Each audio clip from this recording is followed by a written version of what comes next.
Hello student, कैसे हो आप सब। स्वागत है आपका आपके अपने यूट्यूब चैनल स्टडी विथ आशु में। तो बायोकेमिस्ट्री की इस प्लेलिस्ट में कार्बोहाइड्रेट मेटाबॉलिज्म में हम एचएमपी-शंट के ऊपर देखेंगे डिटेल एक्सप्लेनेशन। ठीक है, तो एचएमपी-शंट को हम दूसरे नाम से भी जानते हैं, पेंटोज फॉस्फेट पाथ पे इसे ही कहते हैं। ठीक है, तो पहले हमने ग्लाइकोलाइसिस और क्रेब्स साइकिल के बारे में देख लिया है, तो वो आप वीडियो आप ऊपर आई बटन के ऊपर देख सकते हैं।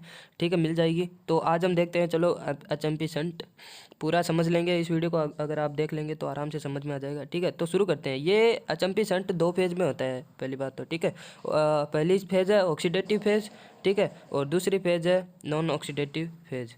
तो पहली ऑक्सीडेटिव फेज में ग्लूकोज 6 फॉस्फेट से हमें क्या बनेगा, राइबोज 5 फॉस्फेट बनेगा। ठीक है, ग्लूकोज 6 फॉस्फेट वही है जैसे कि ग्लाइकोलाइसिस में हमने देखा ग्लूकोज से ग्लूकोज 6 फॉस्फेट बना था। ठीक है, तो ये वही है, एक प्रकार से हावर्त टाइप में स्ट्रक्चर है। जैसे कि ग्लूकोज की आपको ये संरचना याद होगी। देखो, जैसे कि ये इसका 1 नंबर कार्बन ये है। ठीक है, मान लो 1 नंबर कार्बन ये है। ठीक है, 2 नंबर कार्बन ये है, 2 नंबर कार्बन ये है, 3 नंबर कार्बन ये है, 4 नंबर कार्बन ये है, और 5 नंबर कार्बन देखो 1 2 3 4 5 नंबर कार्बन पे जुड़ा है CH2O PO3, यानी कि 5 नंबर कार्बन ये है, इसके ऊपर जुड़ा है CH2O PO3-2। ये फॉस्फेट ग्रुप जुड़ा हुआ है ना, ये 5 नंबर कार्बन पे। ठीक है, और नीचे मान लो H है। ठीक है, और बाद में क्या जुड़ा हुआ है इसके ऊपर, O ग्रुप जुड़ा हुआ है। O जुड़ा हुआ है ना, ये देखो 5 नंबर कार्बन पे, ये 5 नंबर कार्बन पे ये ऑक्सीजन जुड़ा हुआ है। ठीक है, और फिर ये ऑक्सीजन किस से जुड़ा है, दूसरी तरफ से पहले नंबर कार्बन पे, है ना। पहले नंबर कार्बन पे ये रहा पहला का नंबर कार्बन। ठीक है, तो ये पहले नंबर कार्बन पे, और इसकी तो OH से हम वैलेंसी पूरी कर देंगे इनकी। ठीक है, OH H OH H, और 3 नंबर कार्बन पे आपको पता ही है OH। इधर भी देख लो, अलग ही साइड में आ रहा है ना OH, तो इसमें भी ऊपर OH आ जाएगा, नीचे H आ जाएगा। ठीक है, OH H।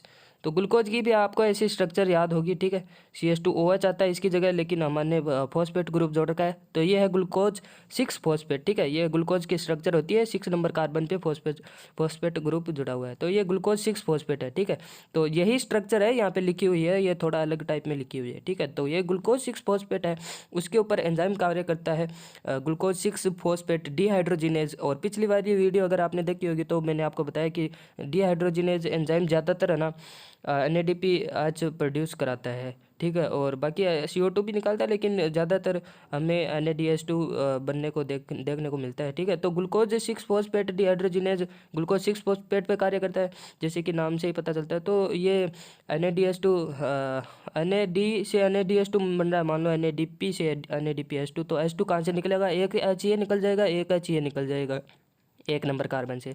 ठीक है, तो यहाँ पे ये दोनों निकल जाएंगे तो ओनली बचेगा O, तो डबल बॉन्ड O यहाँ पे आ जाएगा। ठीक है, ये डबल बॉन्ड O आ जाएगा, और बाकी वैसा का वैसा हो जाएगा। ठीक है, तो इसको बोलते हैं alpha lactone 6 phosphate glucono alpha lactone. ठीक है, तो ये हमारे पास बन गया है। तो अब हमें लीनियर स्ट्रक्चर चाहिए, तो अब इसके ऊपर एंजाइम करेगा लेक्टोनेज। इसको जो जो ये स्ट्रक्चर है इसको तोड़ देगा, बस रिंग को खोल देगा। ठीक है, और ये ऑक्सीजन इसके पास जुड़ जाएगा, तो COO- आ जाएगा, जैसे कि कार्बोनेट होता है वैसे इसका नाम पड़ जाएगा, क्योंकि ये एसिटिक ग्रुप है, आपको सभी को पता है, तो इस प्रकार से इसका नाम हो जाएगा 6 फॉस्फोग्लूकोनेट। ठीक है, तो अल्फा लेक्टोन से हमें 6 फॉस्फोग्लूकोनेट बन जाएगा, क्योंकि COO- हो जाएगा, यहाँ पे ये रिंग खुल जाएगी, और यहाँ पे OH ग्रुप आ जाएगा। ठीक है, यहाँ पे तो और बाकी वैसा का वैसा रहेगा। तो 6 फॉस्फोग्लूकोनेट हमारे पास बन गया। आगे देखते हैं क्या होता है। तो जैसे कि 6 फॉस्फोग्लूकोनेट बन गया है, तो अब इस पे ये एंजाइम कार्य करेगा, जैसे कि इसका नाम है ऑलमोस्ट जो एंजाइम होता है, जो प्रीवियस जो कंपोनेंट होता है उसके नाम पर ही होता है। तो 6 फॉस्फोग्लूकोनेट जो कि ये है डिहाइड्रोजिनेज, 6 फॉस्फोग्लूकोनेट डिहाइड्रोजिनेज एंजाइम इस पे कार्य करेगा। ठीक है, तो डिहाइड्रोजिनेज है जैसे कि मैंने बताया, तो ये CO2 भी निकालेगा, और NADP से NADPH2 बनाएगा, और ये मेटल इसकी प्रेजेंस होनी जरूरी होती है इस एंजाइम के लिए, कोफैक्टर के रूप में Mg+2 की। ठीक है, तो ये कार्य करेगा। तो ये जैसे कि हमने देखा था पहले 6 फॉस्फोग्लूकोनेट में COO- ग्रुप है, तो ये COO- को CO2 के रूप में हटा देगा। ठीक है, और बाकी देखो वैसा का वैसा ये देखो जो है ये यहाँ पे माइग्रेट हो जाएगा, ये C डबल बॉन्डो कीटोन ग्रुप, और CH2OH, और वैसा का वैसा हो जाएगा। देखो CH2OH C डबल बॉन्डो, तो ये पहले 6 कार्बन की स्ट्रक्चर थी जो 6 फॉस्फोग्लूकोनेट थी, अब वो एक CO2 निकालने पर 5 कार्बन की बन गई है, और 5 कार्बन की ये जो कीटोन ग्रुप वाली है वो आप सभी को पता है, राइबोलोज फाइव फॉस्फेट है, अगर वो एल्डिहाइड की होती तो वो राइबोज होता। ठीक है, तो ये राइबोलोज फाइव फॉस्फेट बन गया है। डी है क्योंकि सेकेंड लास्ट कार्बन पे OH है राइट साइड में, इसलिए डी लगाया हुआ है। तो डी राइबोलोज फाइव फॉस्फेट हमारे पास बन गया है। तो इसके ऊपर एंजाइम कार्य करेगा फॉस्फोपेंटोज, क्योंकि पेंटोज स्ट्रक्चर है 5 कार्बन की, तो फॉस्फोपेंटोज आइसोमेरेज काम करेगा। और ये क्या करेगा, ये करेगा आइसोमेरेज है, इसका मतलब ये राइबोलोज से राइबोज यानी कि एल्डिहाइड ग्रुप बना देगा। मतलब ये जो कीटोन ग्रुप है इसको हटाकर ऊपर वाले कार्बन को एल्डिहाइड ग्रुप में बदल देगा। ठीक है, राइबोलोज से राइबोज में कन्वर्ट हो जाएगा, इसलिए आइसोमेरेज है ये पेंटोज फॉस्फोपेंटोज आइसोमेरेज। तो राइबोलोज से हमें राइबोज बन गया है। ठीक है, ये भी 5 कार्बन का है, राइबोलोज 5 फॉस्फेट। ठीक है, तो यहाँ पे कंप्लीट होती है ऑक्सीडेटिव रिएक्शन। तो कुछ कुछ टिश्यू में है ना, तो यहाँ पर ही ये पूरा पेंटोज फॉस्फेट पाथवे वो ख़त्म हो जाता है। और ज़्यादातर में तो आगे भी नॉन ऑक्सीडेटिव फेज होती है, वो आगे हम अभी देखेंगे। ठीक है, तो कुछ कुछ टिश्यू में जो है ये यहाँ पे ही ख़त्म हो जाता है राइबोज बन के। और जो कि राइबोज आप सभी को पता है न्यूक्लियोटाइड सिंथेसिस में काम आता है, अपना DNA RNA वगैरह, इससे ही इसमें जो शुगर बैकबोन होती है। ठीक है, तो वो राइबोज की होती है, आप सभी को पता है।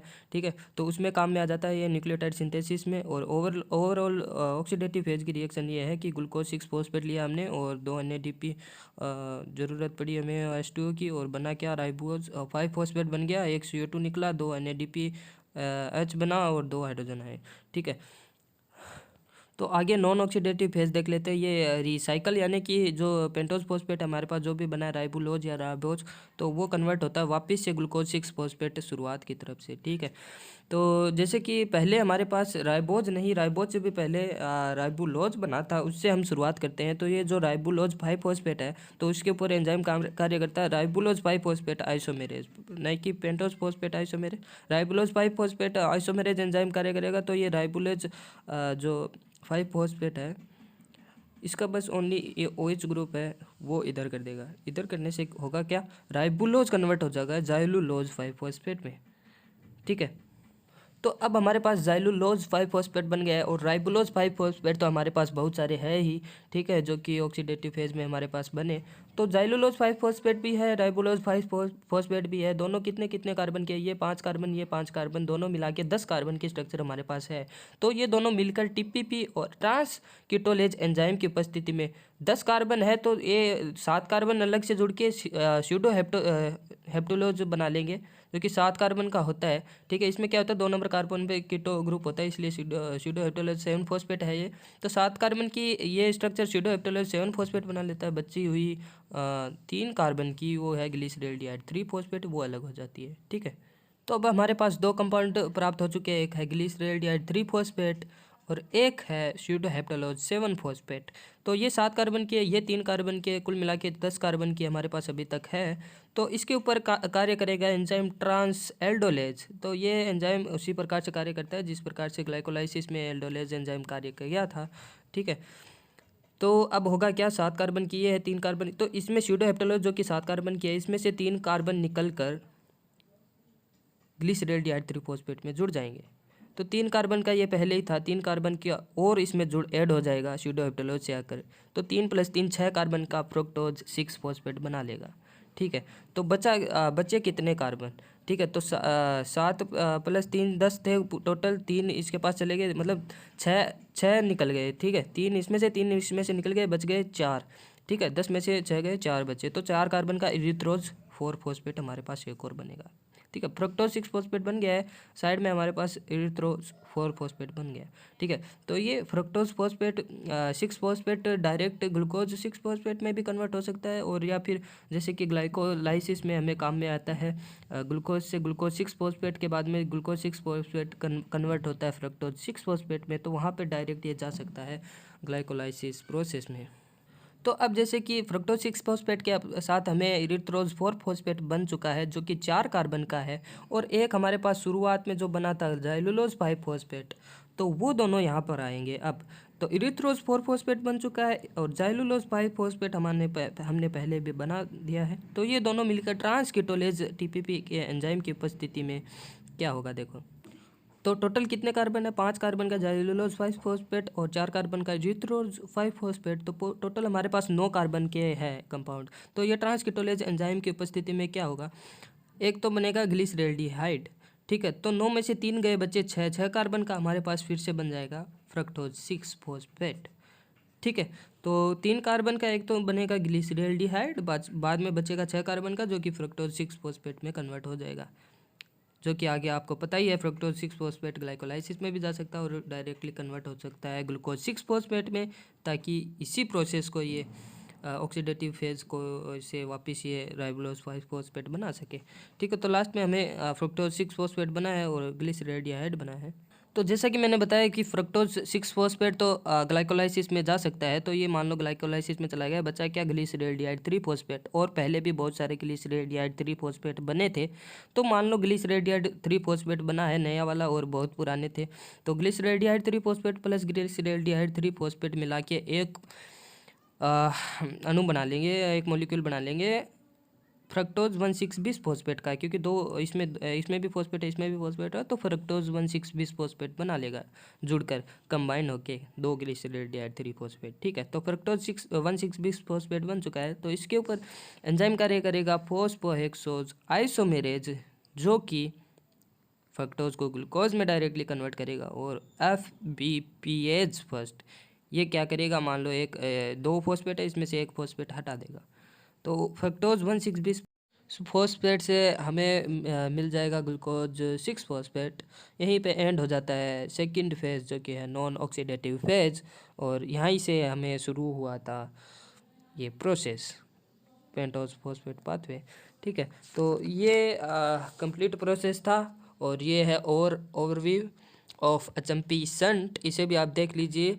और ऑक्सीडेटिव फेज क्या था? ग्लूकोज से राइबोज बनना। और ये है नॉन ऑक्सीडेटिव फेज, जिसमें हमें राइबोज से हमें ज़ैलुलोज बनाया, जो कि मिलके दोनों मिलके राइबोज और ज़ैलुलोज मिलके स्यूडोहेप्टेलोज बनाया था।